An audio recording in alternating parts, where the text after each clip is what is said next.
What's up, people? This is part 2 of horror games on the PS2. I know it has been over a month and a half since I did part 1, and that's the last horror games video I've even done, so this little series has not had much attention for a while now, and I apologize for that. I've been busy working on other stuff on the YouTube channel, and it is getting closer to Halloween, and I'm doing all that shit, so I figure since we're getting almost into October now, I would at least like to get 2, maybe 3, horror games videos up. It would make sense, right? Creepy time of year. As always, this won't be every game that came out on the system under the horror genre. I own some games that also came out on multiple platforms. I maybe own them on the other platform. And also, I'm not including every single game that could possibly be put into the horror genre. I'm only sort of picking ones that definitely fall into it, or ones that I at least consider more horror than something else, RPG or just action-adventure or whatever. Anyway, enough of the spiel. Here we go. I'm going to start off strong with one of my favorite games, and that is Silent Hill 3. One thing that a lot of people did not like about this game was that it was fairly short. I remember when it first came out, a lot of people were saying, oh, I beat it in like 4 or 5 hours, and I'm sure you easily could, but I think I put about 8.5 hours into it. I just go through games in general really, really slow, and I love looking at the scenery and the characters and the monsters and all that kind of stuff, so I take my time. Silent Hill 3, you play as Heather. Basically, you're just trying to find out your past and sort of where you've come from. The atmosphere in Silent Hill 3, like the detailed backgrounds and stuff, were some of my favorites of any of the Silent Hill games. There was just a lot of things sort of hidden that you could easily, quickly look at and be like, whatever, and then just continue walking by. It had one of my favorite characters, monsters in the Silent Hill series, called Vault Eel. He's basically just a creature that you don't ever fight. It doesn't really cause you, any harm that you ever see, but when you die in the game, sometimes a little cutscene will happen where he'll come and pull your body off, to somewhere and do something creepy to it, and you'll see him, like, turning valves and stuff throughout the game. He's just a cool, weird-looking character. The game comes with the soundtrack, which was really nice, because I'm a big fan of Akira Yamaoka, and I own all the soundtracks for the game, so the fact that it came packed in just, made it even better. Not my favorite Silent Hill game, but has a lot of some of my favorite moments in it. Towards the end of the game, you go to an amusement park, and there's a really cool little fun house you go in. There's a carousel that basically the horses come to life on, and they're, stabbed through their backs with their poles, like a normal carousel will have, but they're living, and they're bandaged all up, and they're throwing up this weird bloody mist. Whole thing's just really bizarre and just creepy to play.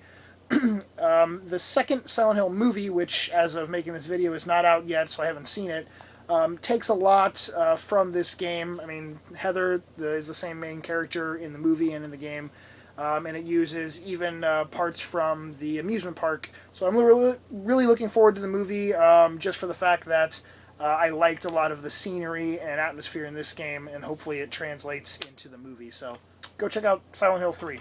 Silent Hill Origins came out also on the PSP. I originally played it on the PSP. It was the first time I ever sat down in a dark room. I went into this little closet we had with a pair of headphones on, and basically over a week's time played the game solely like that. And it was so different than playing a game just, on a normal TV screen or with lights on or whatever. I play all my horror games in the dark, but there was something different about literally being in a shut-off room that I'm normally not in. I picked this room because no one ever went in it, and I could, really experience the game differently. And I really, really enjoyed it. I don't know if I would have enjoyed Origins as much if I originally played it on the PS2, but it was really sad. It was honestly such a dark, depressing, sort of feeling to the game. You play as Travis Grady. He's a truck driver. The game starts off with basically you come across this house that's on fire, and you end up saving a girl from the house from burning down. The characters were not my favorite, like the creatures in the game. There was a lot of there was large creatures, which was sort of odd for a Silent Hill game, like walking around on the streets. It was more about the story, obviously the music as always, and the sort of the camera angles that they managed to do. I remember one in particular where you're crawling in basically a crawl space behind all these rooms in like a hotel, I believe it was, and you could see into the rooms through, I guess, the vents or whatever. I'm trying to remember how you were viewing it, but you were just watching yourself crawl along and seeing like what's happened in these rooms. What the fuck's wrong with the cat?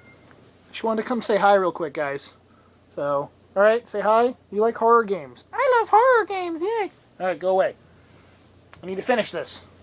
To continue, it was basically like you were finding out that last little bit of story parts to things that happened in these rooms.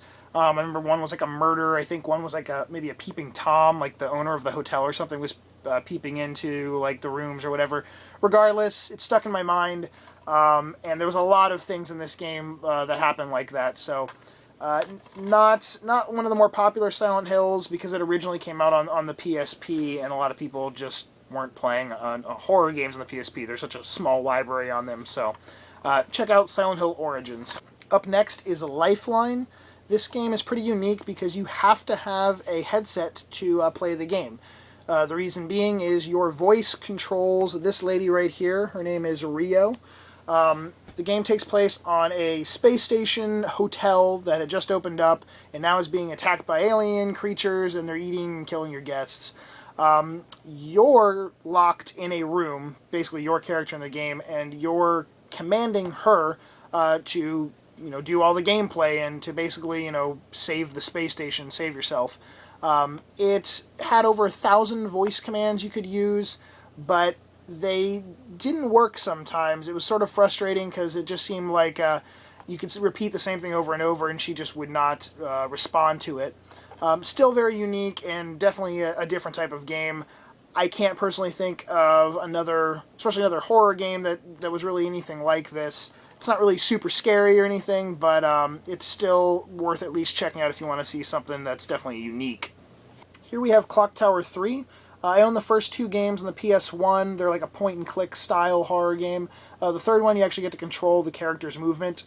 You play as Alessa. She has just discovered this power that she has to use to get rid of 4 spirits, and they are called the Evil Servants in the game.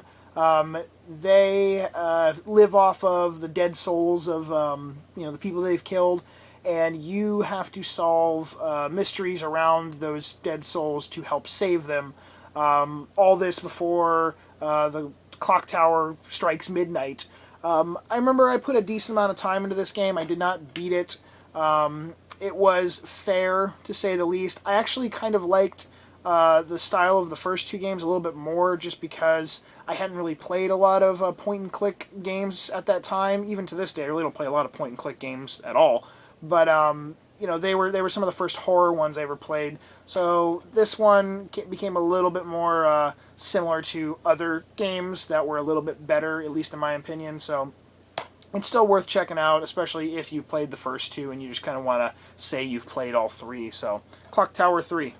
The Suffering Ties That Bind sort of falls into that category for me of, yes, it's like a horror game, but it's not scary. I guess I judge most of my horror games are if they are supposedly, trying to get me either to jump or to actually be scared. This one's more just gory and creepy creatures and monsters.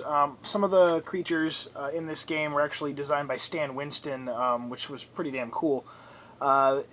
They have really nasty, sort of mutated-looking monsters that have weapons and stuff sticking out of them.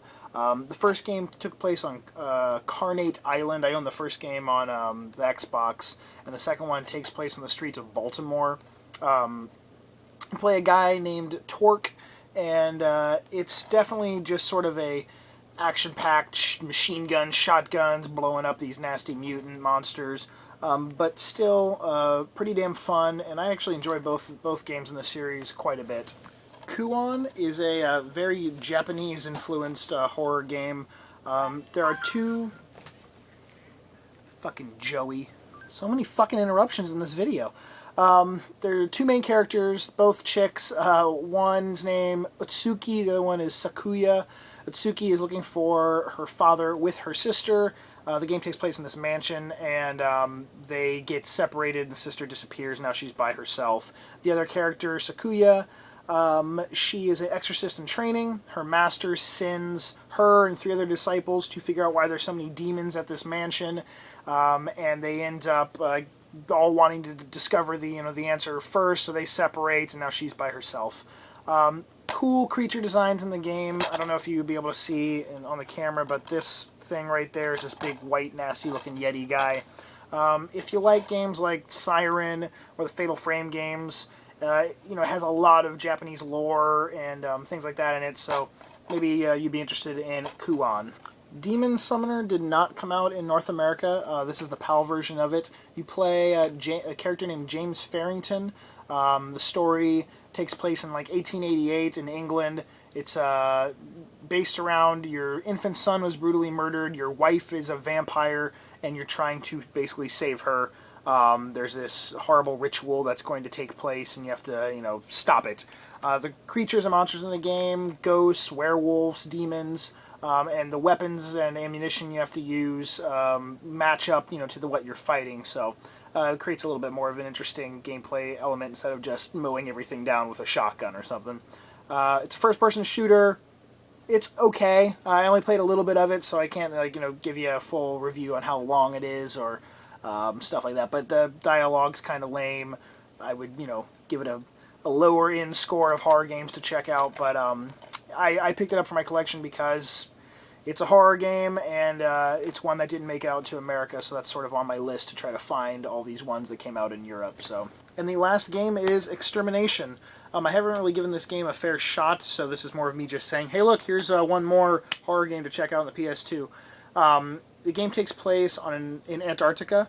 You get a order to go investigate a distress signal at this base, and when you arrive, you find out this virus has infected everything there, and all these crazy mutant monsters are running rampant. The game, I can tell you, does have a unique weapon in it called the SPR-4. It's an assault rifle that you can customize and make into a shotgun, flamethrower. You can have night vision on it. So that was something a little bit different. From playing it very, very, very shortly, I didn't really get into it at first. I will go back and give it a chance, like I said, but it came out, I think, at the same time as a lot of other interesting games that just kind of took my attention, and I never, ever went back to it. You can get this game for like $1.99. If you don't buy it complete, maybe even cheaper. It's incredibly inexpensive, and you can still find it in the bargain bin at GameStop. So it's just one more to add to the list if you're literally trying to play every PS2 game, horror game on the PS2. So anyways, guys, thank you for watching. Hopefully it won't be another month and a half until I get another episode up of horror games. Now, like I said, I want to at least get 1 or 2 more before Halloween hits us. So keep an eye out. Thank you for watching, as always. Subscribe, like, all that stuff. Talk to you later. Peace.